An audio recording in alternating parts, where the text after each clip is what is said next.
certain characters are there. We have to find out from which novel they belong and also their publishing year. The first one is Mr. Rochester. Mr. Rochester is a character in the novel Jane Eyre. The novel written by Charlotte Bronte. Charlotte Bronte.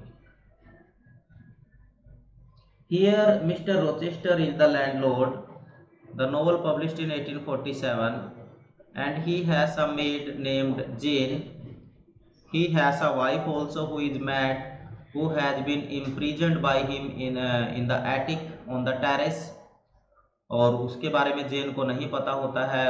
Then there was a fire in the house and it was caused by that mad woman. और बाद में सी married him.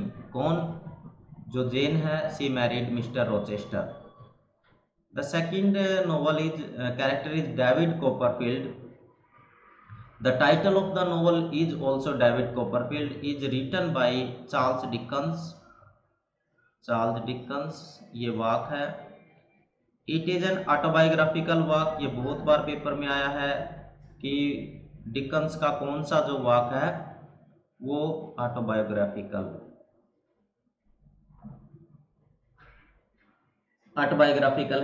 तो वो आपका David Copperfield and the novel published in 1850. Third number पे है, कहाँ गया, रोजामंड. रोजामंड जो है, रोजामंड किस वर्क का कैरेक्टर है? Rosamond is a character in Middlemarch. The novel written by George Eliot. Original name is Marian Evans. और मिडलमार्च में कौन कौन कैरेक्टर हैं? होजबन इज देयर, और इसमें आपका Dorothea is there, doctor Lydgate is there, and one character written here, that is Rosamond. तो it published in the Provincial Study, इसका जो सब टाइटल है, and it published in 1872. The last one is बात साहिबा. बात साहिबा किस वाक में अपीयर होती है? बात साहिबा is a character from far from madding crowd. Far from madding crowd. and the novel is written by far from madding crowd किसका है? ये स्कॉट का है. और इसमें जो कैरेक्टर है वो है गैब्रियल ओक. जो प्रोटैगनिस्ट है वो कौन है? Gabriel Oak. Gabriel Oak is the main character. And the book published in, यदि हम बात करें बात साहिबा की, तो हमारा जो आंसर जो रहेगा, ए में ही इन्होंने बिल्कुल सही लगाया है, यही हमारा आंसर रहेगा. Again there are certain books and the books you can say feminist critics के द्वारा लिखी गई हैं. One is sexual politics. It is written by Kate Millett. The book published in 1970. It criticizes the patriarchal approach and she criticized Norman Mailer,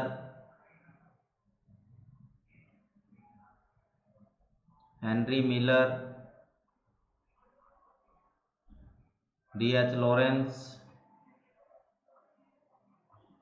इन सबको criticise करती है, और जिसमें आपका D.H. लॉरेंस हो गए हैं और ये सिगमंड फ्रॉइड हो गए हैं, इन सब के नाम हैं. She praised Jean Genet who works on homosexuality, इसको प्रेज करती हैं. And the book published in 1970 against patriarchal approach. It is sexual politics. Thinking about women, ये वाक किसका है? Thinking about women is written by Margaret L Anderson. मार्गरेट L एंडरसन का ये वाक है. और जो बुक जो पब्लिश होता है मार्गरेट एल एंडरसन का, the book published in 1983. The Second Sex. The Second Sex, published in 1949, very popular book it is, written by Simone de Beauvoir.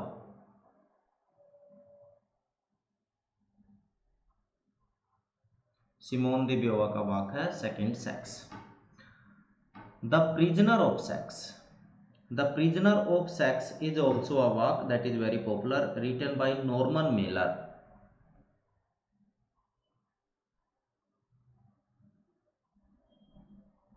And the book appeared in 1971।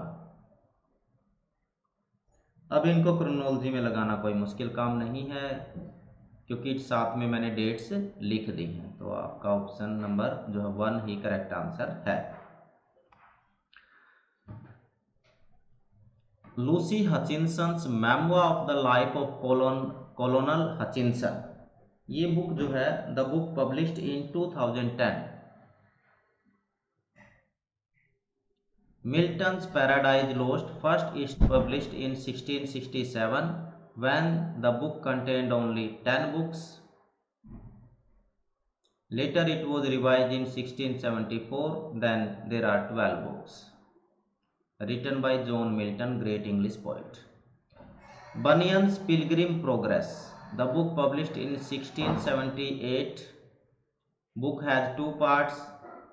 The first part tells us about the journey taken by Christ, and second part tells us the journey or narrates the journey taken by Christ's wife Christina along with Mercy and Heartgreat.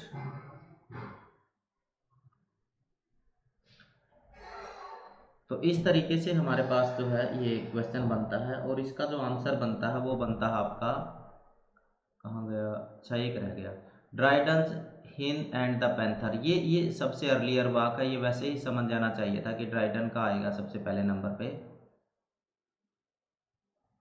Dryden no, Milton भी है यहाँ, तो sorry Milton भी है इनसे पहले के, तो मिल्टन का आना चाहिए। यस, मिल्टन है, मिल्टन के बाद बनियन है, और उसके बाद ड्राइडन है, और उसके बाद जो है हचिनसन है। यस यस, ये तो मैं ध्यान नहीं दिया था। ऑप्शन नंबर सी ही इसका आंसर जाएगा। मैचिंग का क्वेश्चन है, that is Edward second Zenocrate. All the 4 plays are written by Christopher Marlowe. Christopher Marlowe, a great English playwright. He was born in the same year as William Shakespeare was, 1564। ये भी एक बार question आया था। इनकी life जो है वो mysterious रही है, इनकी डेथ भी मिस्टीरियस रही है। तो Edward second play Zenocrate. Zenocrate is a character in, actually the answer is Tamburlaine. Tamburlaine. The play is based on the life of Asian Emperor Timur। Timur की लाइफ के ऊपर बना हुआ है ये जेनोक्रेट। जेनोक्रेट की अबडक्शन की बात होती है, सी इज अ वुमन कैरेक्टर, ये है। तो यानी कि ये तो टैम्बुरलैन में आता है, एडवर्ड सेकंड में नहीं। Not the correct. The Jew of Malta, again play by Christopher Marlowe and Barabas. Barabas is a Jew, is a businessman. और ये भी क्वेश्चन आता है कि जू ऑफ माल्टा में who is known as Jew of Malta, and the answer is Barabas. ये सही है। Spanish tragedy. Spanish tragedy is written by Thomas kit.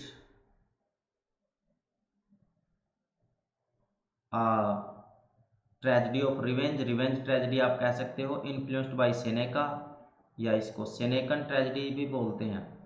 अब यहाँ पर एक चीज समझने की है कि बाबास ये जू ऑफ माल्टा में अपीयर होते हैं, ये भी बिल्कुल सही है, और स्पेनिश ट्रेजेडी में होरेसियो अपीयर होते हैं, that is also absolutely correct. Hieronimo है, होरेसियो है, और वो लेडी कैरेक्टर है, तो ये 2 होने चाहिए थे वैसे। और उसके बाद है तैम्बुरलैन गैवेस्टन। गैवेस्टन अपीयर्स इन एडवर्ड सेकंड। ये कैरेक्टर कहाँ आता है बेसिकली, एडवर्ड सेकंड। तो या तो ऑप्शन इस तरीके से होना चाहिए था B एंड C, तब तो ठीक था। तो यही दोनों करेक्ट हैं बल्कि। तो ये क्रिस्टोफर मार्लो से क्वेश्चन था। और क्रिस्टोफर मार्लो काफ़ी इम्पोर्टेंट हमारे लिए है, और उसके लिए आप कम से कम मैं 2-3 प्ले लिख देता हूँ इनके। यहाँ से जो सबसे इम्पोर्टेंट है, ज्यू ऑफ माल्टा जरूर पढ़ेंगे।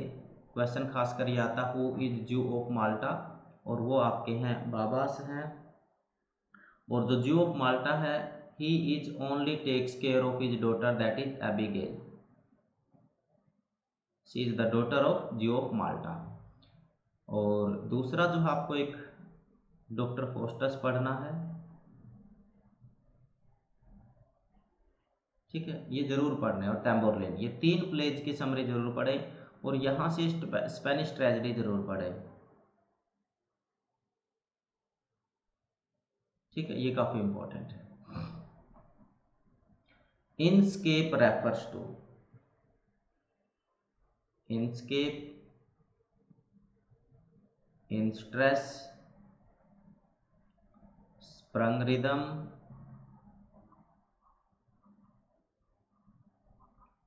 Curtail sonnet, all these terms are given by, किसके टर्म्स ये हैं? ये टर्म्स हैं जीएम हॉपकिंस के। जीएम हॉपकिंस की टर्म है, ये काफ़ी इंपॉर्टेंट है और याद रखने लायक जो है ये टर्म है, कई बार क्वेश्चन में आता है। अब ये जो है ना, it means that the individual quality of a certain thing that is unique is known as inscape, and the experience of this uniqueness is known as instress. दोनों ही चीज़ें आप यहाँ से कर लोगे तो हमारा आंसर है that is individuating character of a natural thing and the experience of that individuality is known as in stress। दोनों ही डेफिनेशन क्लियर हो जानी चाहिए। ये very famous trilogy written by Chinua Achebe, is from Nigeria, and he wrote about Yabu culture. He wrote novel Things Fall Apart. It was written basically in English, then translated in many languages. It published in 1957. Okonkwo is the central character, a great warrior. The second one is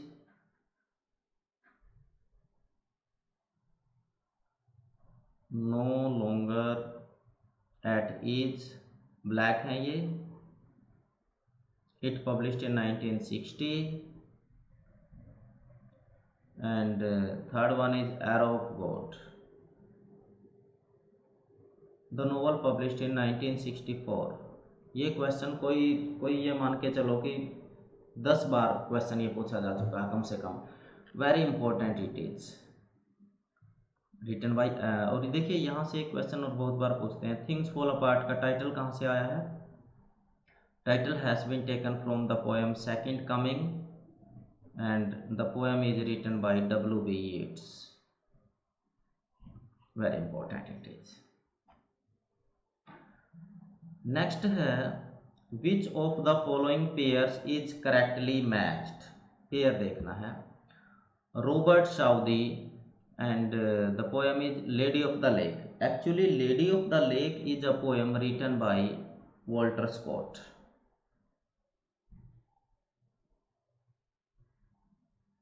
Robert Southey wrote 4 epics जिसमें Curse of Kehama वगैरह हैं, वो लिखा है इन्होंने। तो the Lake Isle of Innisfree, it is written by W.B. Yeats। जहाँ पर जो येट्स हैं जब वो एज्ड हो गए हैं, पूरे सब कुछ छोड़ छाड़ के वो जो है इनिसफ्री में एक छोटा सा कॉटेज बनाना चाहते हैं, वहीं पर एक बिल्कुल सेक्लूजन की लाइफ जीना चाहते हैं। That is the theme of this poem. The lady of Shalott, the lady of Shalott जो है ये वाक्य किसका है? It is a ballad, ballad poem है written by Alfred Tennyson, Tennyson का पोएम है। और लास्ट में है Thomas De Quincey recollections of the lakes and the lake poets. This is the correct answer. ये डी क्विंसी कौन है? एक एसिस्ट है। डी क्विंसी का एक और बहुत ही फेमस वर्क है the confession of N opium eater. ये बहुत इंपॉर्टेंट और कई बार आया भी है। It is about De Quincey. De Quincey ने साउदी, वर्ड्सवर्थ, कोलरिज इनके ऊपर भी काम किया है। लेक पोइट कौन कौन है? They are Wordsworth, Coleridge and Saudi. They are known as lake poets. Next question यदि हम देखें, विच लाइन दी गई है, the line is from William Blake it has been taken tiger tiger burning bright in the forest of the night what immortal hand or eye could frame thy fearful symmetry। Very beautiful line it is. अब हमने यहाँ पर क्या देखना है? देखना है आपका figure of speech. Figure of speech की यदि बात करें तो हमारे पास क्या है? We are talking about a particular object that is tiger. The tiger is not when something और some one is not present there and we are talking about that one is so there the literary device is apostrophe। जैसे thou is the क्या बोलते unravished bride of stillness। तो ये किसकी line है? That is line taken from ode on Grecian urn by John Keats. It is also an example of apostrophe. तो apostrophe है, दूसरा देखने की जरूरत ही नहीं है। Then synecdoche. Synecdoche means when part is used for the whole and whole is used for the part. तो it means option number C is the correct answer. Metaphor and metonymy we have already discussed the essay written by Roman Jakobson. Metaphor that is for poetry and romantic poetry especially, and metonymy is for realism. There are certain plays by William Shakespeare and we are to mention them in chronological order. The first one is The Merchant of Venice. If we talk about Merchant of Venice, it's a beautiful comedy and it might be written in 1597, जहाँ पर Psylocke है, पोसिया है, ये character appear होते हैं। Henry Fourth part one, Henry Fourth part one, और इसमें it is also written in 1597। और यहाँ पर आते हैं होल, इनकी एजुकेशन की बात होती है। Romeo and Juliet, Romeo and Juliet a play, it is written in 1597 में ही ये भी आता है। मर्चेंट ऑफ वेनिस 1599 था, सॉरी ये मैं 77 लिख गया। और रिचर्ड सेकंड की यदि बात करें तो Richard second that appeared in 1595।